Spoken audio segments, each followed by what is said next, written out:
we're trying to get back out on the streets. And so this is our first attempt, and yeah, we'll see how it goes and see how conversations go. How's it going? How's it going?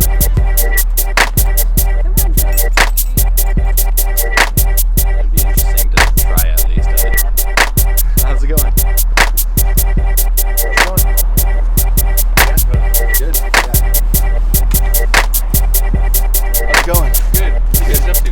We're shooting a mini documentary series in Central Oregon, just talking about like whether or not people think there's an afterlife actually.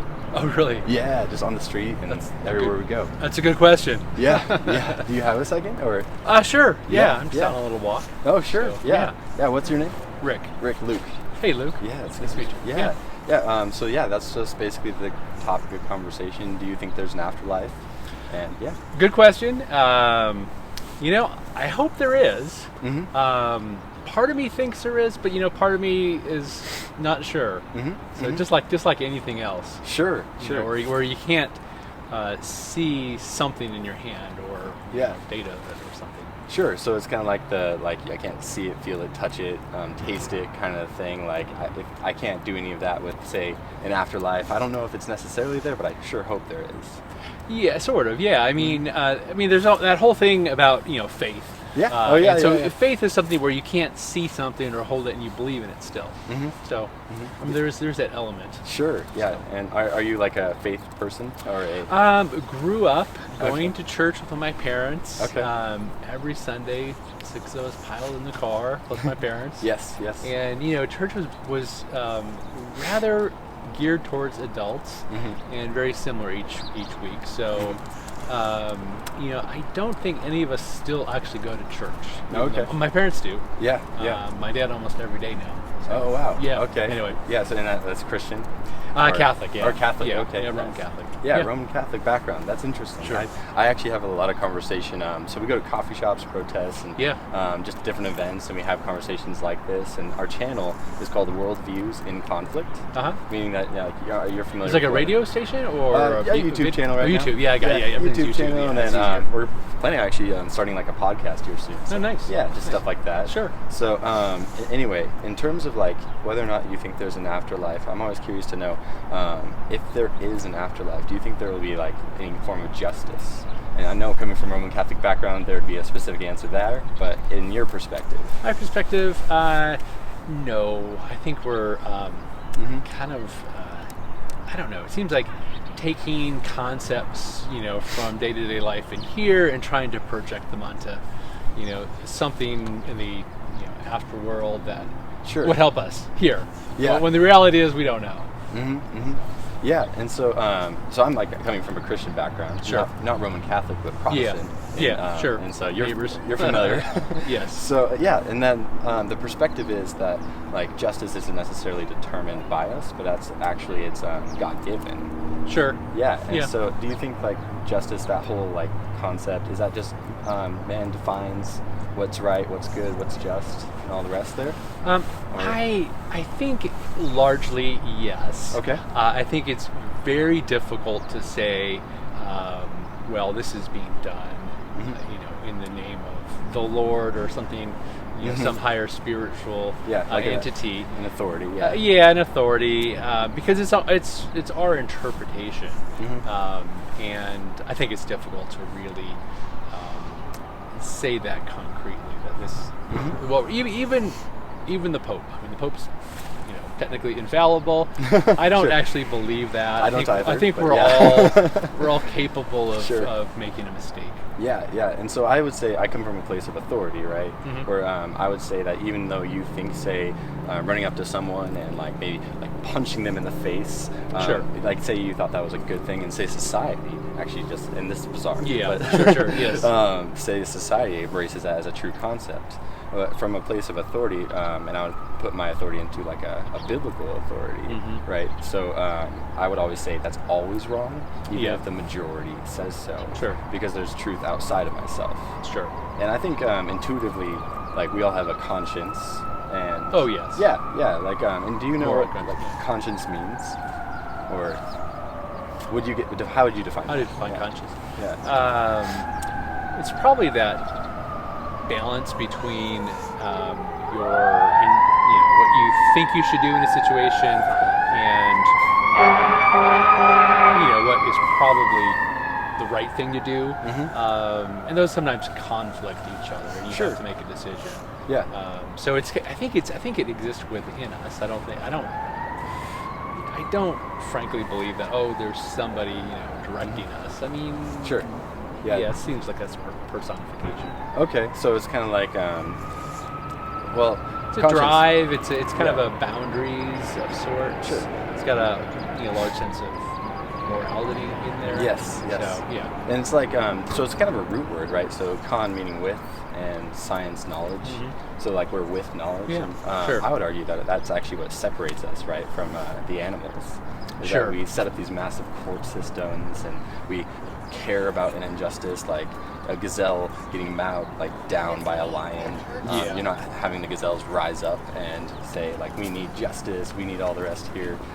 Sure. But there's a difference with us, and Oh, that yeah. difference, I think, begs the question of where it came from, Sure. and whether it's man or not, and whether there's objective truth or not. Sure. And so I think universally, there's this, though culturally twisted, you'll go into different cultures and get different perspectives. Universally, there's a concept of justice Sure. among humanity. Yes. And so that, I just, for me, coming from like a Christian worldview, testifies to like the Bible says there's a light that's given unto every man, Sure. and that actually we're condemned by that, right? Like there's a moral good. There's like a straight line. If we know there's something that's crooked, there has to be a straight line out in the universe Sure. in order to even know what's crooked, what crooked even means. Yeah, a baseline, right. Yeah, and so that kind of, a lot of philosophers talk about that, and I'm not sure how familiar you are with that. But baseline is that we have a conscience, right from wrong, and then I'd love to get your feedback on this, but there's like the concept of, and you're a Roman Catholic, so you're probably familiar, like the Ten Commandments, for example, and they're like carved in stone outside of our state capitol buildings. Yeah, separation of church and state, that's a whole nother but they're there world. as kind of a foundation thing, and so Yes. and so it's like, are you familiar with those? Ten Commandments? Oh, yeah. Yeah, so like don't lie, Yes, I know. and like, and I've lied. We all have. Right. I mean, yes, they are in government locations. Right. Should they be? Probably not. Okay, interesting.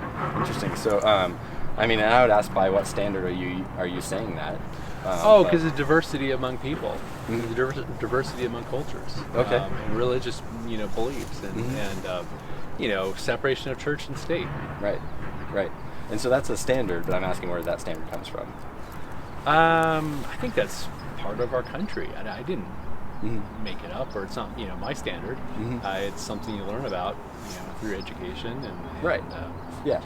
Well, without diving too far into that, that could be a longer conversation. Yeah, so I'm sure. But basically, just like, I always go back to like these foundational principles that I think most humanity recognizes, if not all, that like lying, stealing, cheating on your spouse, and like murder is on that list. Yeah, I mean, there's Like, some black and white things for sure. Yeah, and so those black and white things, I think, begs the question in terms of just myself. Even when I measure myself up to that standard, that I've lied, I've stolen in my life, and Jesus said, if you like look at a woman, you commit adultery in your heart, because like God weighs the heart. Yeah, and there's also the biologic sort of drive. We wouldn't be here without biologic drives. Sure. Yes, you don't act on them, of course, but it is something that's you need to control, but it's not an evil thing. I don't fundamentally think. Yeah, and so I think that there's just the standard is way higher than like the Bible per se. Like maybe your standard it would be lower, but like a biblical standard would be really ridiculously high. It can be. Meaning don't lie, don't steal, don't cheat, and then meaning like don't even look at a woman with lust. And Jesus said, if you hate your brother, you've committed murder in your heart. Yeah. Like that's a high, ridiculously high standard. Yes, it is. That I think no one measures up against. I mean, people probably try, and it's probably not bad to try, I suppose. But anyway. Yeah, so fundamentally, I think the conversation boils down to, at least from my perspective, and get your feedback, that if there isn't a good out in the universe, he has to judge evil, right? Otherwise, you would mock a judge who just let the criminal go. Sure. For no reason. just like, I like you, go ahead, just go freely. Yeah. Like, I would think that if there was an eternal good out there, and then and then that good has to judge in order to be good, and that we're actually made in His image, where we have this concept of good and evil, and that we know fundamentally that we're not good people, that we've broken these commandments.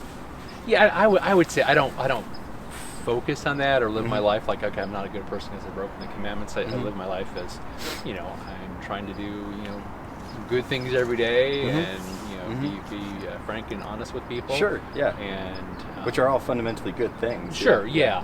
But in terms of like a court system, sure. If you were brought in on preliminary charges and you tell the judge, hey, I'm going to do better next time, that's not going to fly. It depends what you did. Yeah, sure. I mean, if you got possession of marijuana, it's like, okay, that's now legal in a lot of states. Yeah. How many people are incarcerated from that? I mean, it evolves as we go along. And I think, people saying, the Constitution, the Second Amendment, and waving that as a big, huge flag, today, without an evolution of the interpretation is quite silly. And I think the Bible is the same way. You need to evolve, not necessarily change and kind of soften it, but I think that we need to look at what is morality, in today's world, and not have some 2,000-year-old standard that we adhere to word for word. And is that just your opinion, or are you getting that from the place of That's authority? my opinion. Okay. And so if I were to disagree with you fundamentally, like, how would you discern the difference between truth and falsehood? Like, why should I evolve my message in terms of, like, oh, you're saying that it's an archaic morality? Not necessarily archaic, but just it's a foundation that just like in a lot of industries or healthcare. I mean healthcare, and so you build upon your knowledge. You don't know everything at the beginning, and it has to evolve. Right. And your approach to things have to evolve. So anyway. Yeah, and that's I think that's a category error in terms of, like, discussing, like, whether or not I can learn something, or versus just, like, is morality itself changing over time. Yeah. And then so I would go back to, like, if it's just your opinion, then ultimately, and like at the end of all time, it doesn't really matter. It doesn't matter at all. Like, and so, but I would say if there is something outside of yourself, then it does matter. Then it matters immensely. And if there is an eternal good that actually judges because He's good, then that puts us in a really precarious spot. That we're actually, if He's to rightly judge us, that like you've heard of, like, the doctrine of hell, again, Roman Catholic background. Yes. But kind of like the idea, God's prison without parole. And then the claim of Christianity, of course, is that Jesus lived the life we couldn't and died the death we deserved, and then resurrected on the third day, historically speaking. Right. And then if we turn away from what we know is wrong and trust in Him, we have eternal life as a free gift, meaning that it's nothing we earn. It's kind of like in a court system, right? Like, the judge is saying, hey, you're guilty of these crimes. I have to punish you. I'm good. I'm not corrupt. Yeah. But what Jesus does, before your sentence, comes in and pays the fine, and that way God can legally dismiss your case. And so that's the claim of Christianity for 2,000 years. Sure. Is that this time is actually given to us as a grace from God before there's a day that He judges the whole world and sets all accounts back down to zero. And what, like, do you find issue with that claim? Or I was just curious because coming from a Christian background, I'm talking to tons of different religions. But your claim of the resurrection, and a day of judgment. Yeah, I'm not so sure that I honestly believe that there's going to be this massive judgment and everybody's going to come up. I don't know. I don't. But okay, interesting. And that's just like that's because my you opinion. feel so. Just my opinion. Yeah. I mean, it's a mixture of just experiences and like practicalities that you live with, and I think people innately are good, and yes, there's people that go astray and in prison, but you see people reform during that time, so it seems like it would be silly for it to be black and white at the end of time. Right. Whatever the heck that means, really. Yeah. And so, no. So I have a meeting. I need to get Totally. to the end. Thank you so much for stopping and chatting. Oh, sure. Yeah. And, my name is Luke again. Good to meet you. Rick. Thank you so much. And then this is what we're handing out. It's a breakdown of just the basic Christian fundamentals. Sure. Why don't you save that because I don't want to waste paper. Okay. Totally fine. But it's good talking to you. Yeah. And then our channel's Worldviews In Conflict. Okay. If you want to check it out. All right. We'll try to do that. Okay. Take care.